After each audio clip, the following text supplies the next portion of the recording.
السلام علیکم ورحمۃ اللہ وبرکاتہ۔ ہمارے چینل کے ناظرین، آج رمضان المبارک کے حوالے سے واٹس ایپ پہ ایک سوال آیا ہے، آیا کہ روزے کی حالت میں ٹوتھ پیسٹ یا برش کر سکتے ہیں یا نہیں؟ اس کا جواب یہ ہے کہ روزے کی حالت میں ٹوتھ پیسٹ یا برش یا پھر منجن جو خشک دوائی ہوتی ہے وہ لگانا مکروہ ہے،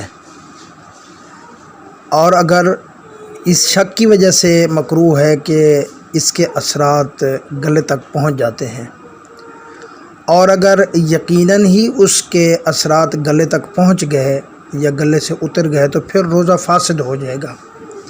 تو اس لیے بہتر ہے کہ روزے کی حالت میں ٹوتھ پیسٹ، برش، منجن وغیرہ خشک جو ہوتا ہے وہ نہ لگایا جائے، بلکہ اس سے بہتر ہے کہ روزے کی حالت میں مسواک کیا جائے۔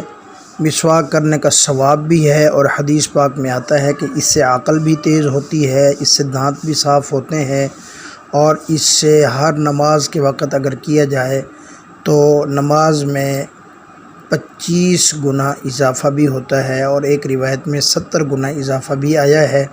بہرحال ثواب ضرور ہے، اللہ پاک جتنا فیصد بھی ثواب عطا فرمائیں گے۔ اور پھر رمضان المبارک کے اندر اگر مسواک کر کے نماز پڑھیں گے تو رمضان المبارک میں تو ہر عمل کا جو ثواب ہے وہ بہت زیادہ ہوتا ہے، 700 گنا تک اللہ پاک ثواب عطا فرماتے ہیں۔